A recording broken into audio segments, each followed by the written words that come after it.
Hello friends, so in this video I have mastered Duel good news. What did happen here? Well, as you can see, I grinded from the lowest rank until, that's right, Master 1. And I'm gonna show you some replays about how I did it, like the most cool high skill replays in my opinion. Okay, so in this case, this replay where we go second against Salamangreat with Maxi that does nothing, just trades with an Ash Blossom. I think this guy is gonna full combo us, which for me is like we may not win this. It depends if they brick or not, I guess. The way I see it, they brick, that's why they end on SP and just probably not a lot of non-engine. I see 3 unknowns, so we have 5 engine pieces. Let's see. Of course, Dolphin from hand feels like a -1, but yeah, we try to keep going. So now we get the Oliver. What's the game plan here? Well, start baiting stuff with our own SP. Yeah, that's most likely the way to go when we need to deal with stuff.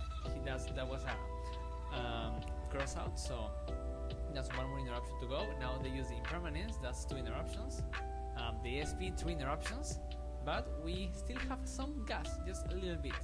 So now we have the salt, and if that last card in hand is not a hand trap, we most likely just win through the 2 back rows and the SP, which is kinda cool considering we didn't have like more on engine to protect us, and we had to sacrifice the Dolphin from hand.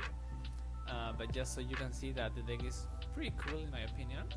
In Master Duel is probably the best version that we ever had, like legal, ignoring the traditional, because we have the Promethean and Isolde at the same in the same timeline, let's say, and now we are just going for the OTK, simple as that, thanks to Gearblade, and we have a plan B in case of an Nibiru as the last card, which is a Gear Free. So yeah, and now we are just gonna win.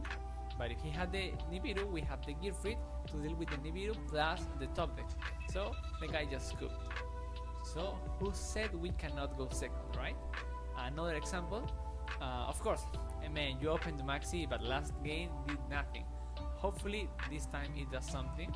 In this case, we are also going second. We chose to hold Maxi because sometimes we could just shotgun it. In this case, again, it did not matter because the guy had the Ash. So once again, going second with no hand drops against whatever they can pull off. The second I see the Punk engine, I'm like, yeah, this might be hard to beat because they may be on a wombo combo deck, but no, it looks like just pure Punk with the Horus engine, and I don't know how that's gonna end, to be honest with you. I have no idea, but the way I see it, they have the protection from another hand trap in the XYZ, and they are getting card advantage with the draws. Now they got like a trap, but it's only life if they control a Punk.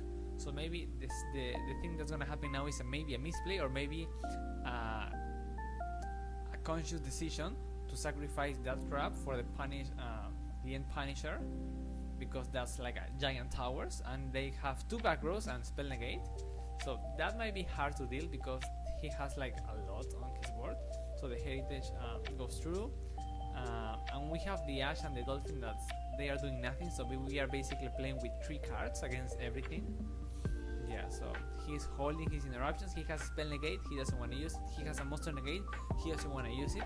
So now he uses an interruption, which trades with cross out with his spell negate, which I think that's a fair trade. Now we go for Angelica, not Isolde, because yeah, we know he has a negate, so we need to get more advantage, and Angelica has 2 useful effects, Isolde only 1. Now we get the Roland. Maugis, we need a good draw. I mean, we are hoping for a good draw. Can we get it? Turbine, nice. So now we can keep going, and thanks to that, now we have the Isolde, which could get interrupted, who knows. Let's see. Yeah, it goes through. So now we got, oh yeah, because the last back row is dead. But just so you know, in this moment we were like running out of time, so we were like in 10 seconds, 9, 8, something like that, like super close to lose by time. So we just pull off a quick OTK. How, you may think? Well, just like this, make the towers not towers thanks to the life point difference, and now Gearblade re-attack twice. That was almost exactly enough to make to have game. in that case we didn't have combo in main phase 2, so we had to put all the eggs in one basket, and it worked out pretty well. Yeah, we OTK through that board. Now going second again, yeah, against Rescue is a good meta deck, but we have two hand traps. We are choosing to use the impermanence on the witch, which I think it makes sense, but of course they could have more extenders. Now we have to ash the emergency, and they don't have more extenders, thankfully enough, but he has two sets. Man, these people are always running non-engine plus DSP, which is super generic nowadays, and we have Angelic Ring, like a dead card, unless we can get some use of the card. So now we go all year, try to mill, he tries to banish and tries to negate. I mean, not tries, he actually do it, negate and banish. So now all we have is our Ricardero and Renault, and he has one set, which for me could be like an impermanence for my Salt. So you may think that, hey, you could go SP, but then we don't have gas. We just have to commit the Salt now. But we have a plan B. Well, do you see a plan B? Yeah, the Linkuribo. I mean, could have been, I think the Linkuribo was useless. Could have been just the other monster, because we are just using this material to make princess.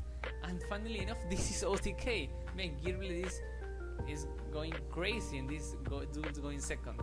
Yeah, we just OTK out of nowhere with no combo. Yeah, that was pretty cool against a lot of interruptions. You saw, like, I think it was like droplet imperm, double imperm, and the SP. Now just a quick showdown that we first, we just FTK. So we just Dolphin resolve, no hand traps. Now we are gonna, yeah, this is fast forward because it's just super easy to win going first, you know? That's why I wanted to focus more in going second. So now the guy is like, we Dolphin Rip 1, I think. So he just top decked the other one, and we have like 11 interruptions. In graveyard, the Princess, the Roland, what you see on board, the Maxi Ash. That's super easy to win. So now you can see the deck list and my node and combos, because you can find this deck online in Master Duel Meta. So as you can see, I'm running like a clean cut 40 card version. Almost everybody was on more than 40. So now, yeah, that's the deck list. I'm choosing Maxi as a non-engine piece, as well as the Ash, and then the Maxi out. I think that's it, like 9 non-engine, and then just a lot of mandatory engine, that like the one of Renault, the one of Flynn, one of Ricardero, a lot of one-offs. Yeah, this was with the ban list of double one-it. Now that we lose one-it, you could replace it with what I put on my notes. That could be Third Museum or Red Layer, or both and cut something else, or both and play 41.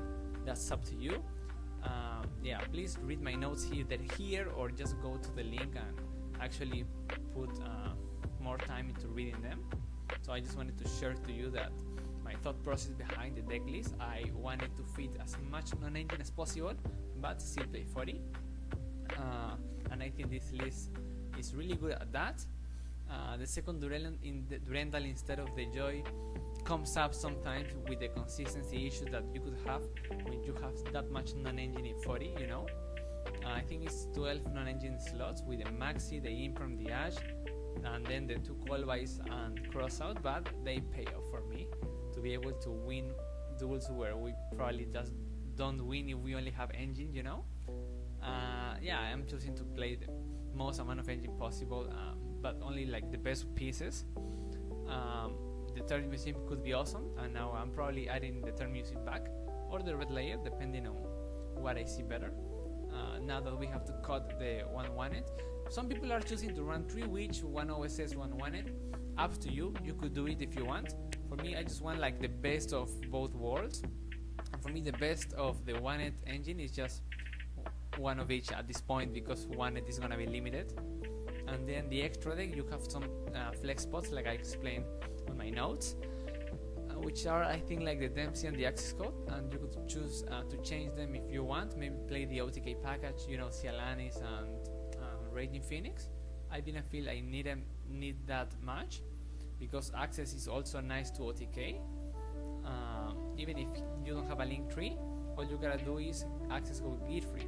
But that's not AK. If you consider Museum or Gearblade, it is. So that would be it. Thanks for watching this video, and don't forget to ask me for coaching if you want to master this deck and take it to Master Duel, or as far as you can visualize. Okay, goodbye.